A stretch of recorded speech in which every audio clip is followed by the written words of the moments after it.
Hi, Kang from Channel 8 here. I think Secretary Nelson mentioned that in 4th October that Ms. Raeesah Khan repeated an untruth which was inconsistent with what she had shared with the party earlier. So why wasn't there an immediate for other MPs to step up to tell her to update the situation instead of waiting for the next sitting session in November? Thank you for that question. The untruth was mentioned by Raeesah Khan in the first place. It was for her to correct the parliamentary record. And that was the position that the Workers' Party MPs took. Yes? Just following on what you said, that it was up to Raeesah to correct the untruth. So, Nicholas, could you just give me a second? Nicholas, you may want to identify. I mean, I know who you are, but you may want to identify yourself. I'm Nicholas from Yahoo News. Thank you. Okay. So, as you were saying earlier, that the party position, it was up to Raeesah to correct this untruth, that she had said it herself.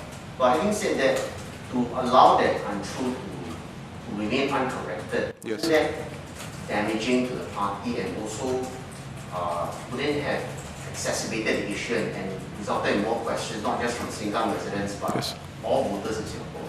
I mean, Nicholas, that's a fair question. You see, each Workers' Party MP is a leader in his or her own right. And if you have done something wrong, it is your responsibility to set the record right. And indeed, there was a risk that the issue would be exacerbated, but only Raeesah knew the truth of what she had said and what she had experienced. And it was for her to clarify that on the record. And I think that would have been only adequately communicated through her personally. No, I do agree that if you said it, you should own it. But again, it comes back to the issue of it's damaging to the party itself. Yes. And again, now that question has come out of what did the party know, when did it know, sure, which you have already clarified. But again, wouldn't that have resulted in long-term damage to the party if the party had not come out and said this is what really happened? I think this is a judgment call we have to make. If we verbalize what she told us and that information was incorrect, I'm not sure whether the consequence would have been worse, where Ms. Khan later may come out and say, actually, no, that's not really the whole truth of what was said. So that's why my earlier point as to she having to take ownership and responsibility for what was done in Parliament. Yes. Hi, I'm Deborah from Channel 8. Hi, Deborah.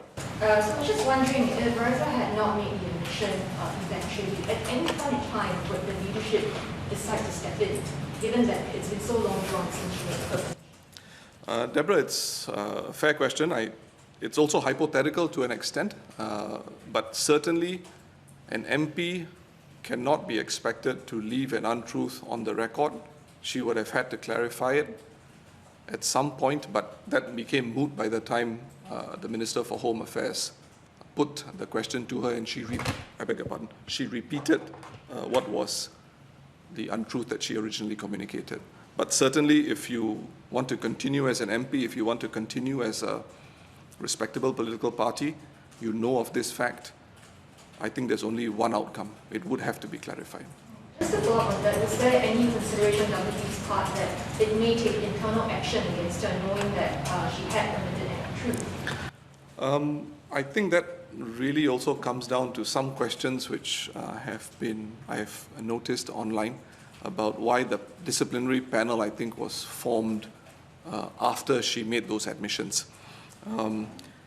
Like I iterated to Nicholas, I think it was important that she set the record right in Parliament and that she had the opportunity to do that first.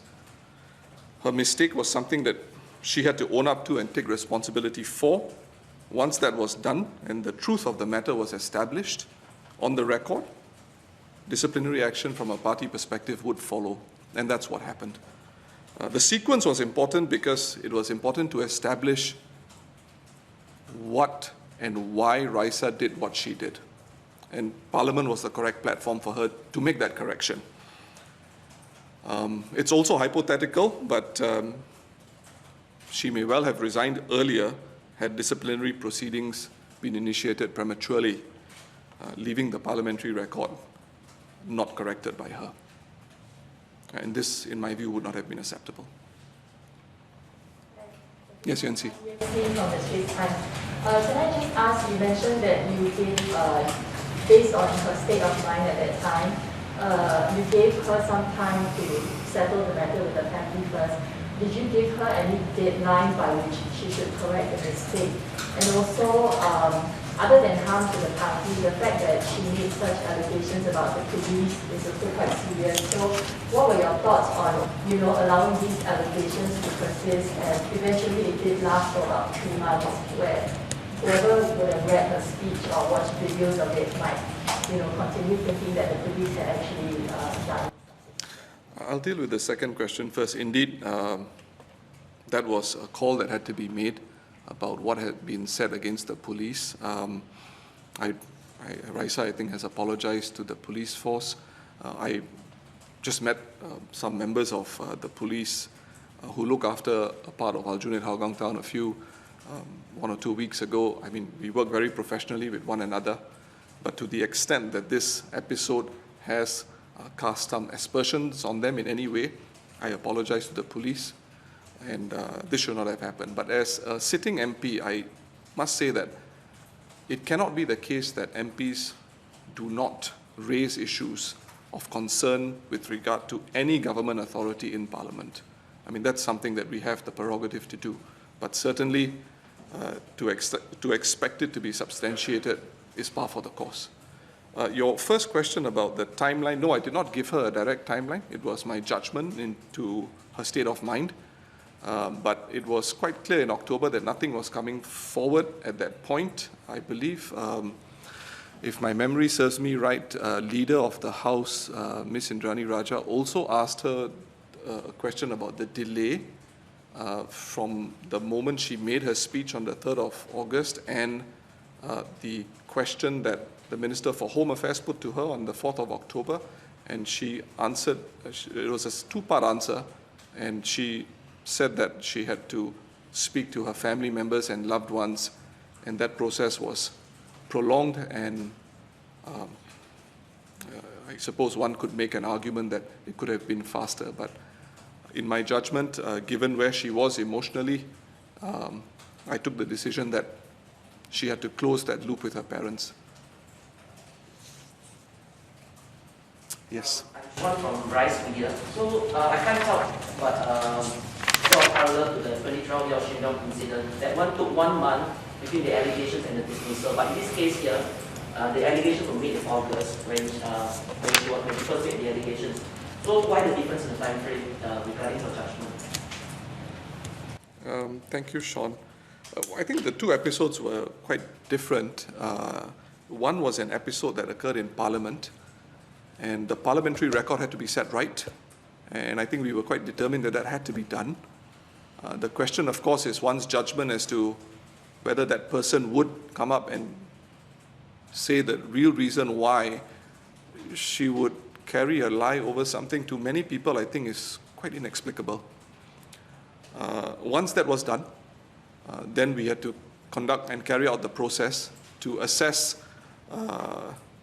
where we stand as a party on what was done in Parliament, the conduct in Parliament. The disciplinary panel was formed expeditiously. It went about its work, but it also had to consider questions of natural justice.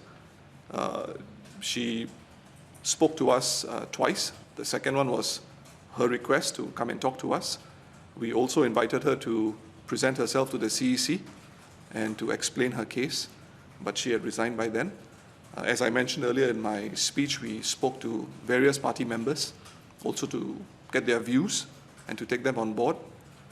So there were a number of things that we wanted to do, and we did not feel that we had to rush that process. She is an MP after all, and I think it was important to ensure that natural justice took its course.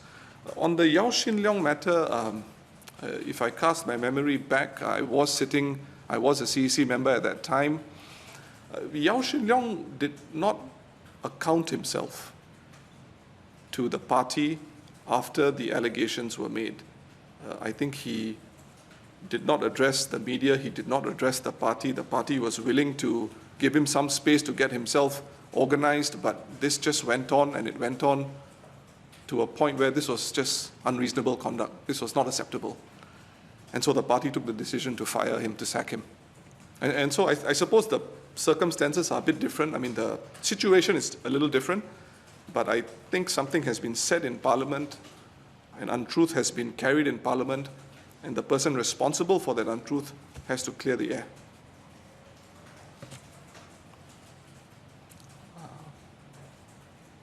If there are no further questions, yes, Nicholas. Going back again to what you said about the Workers' Party MP having to clarify what they said, they themselves said in the House. I'm just wondering, why isn't Raeesah here now to explain her actions? Nicholas, I think she's been dismissed. She's not, I beg your pardon, she's resigned from the party. And so this is a party matter that we have got to carry forward. And this is what we're doing now.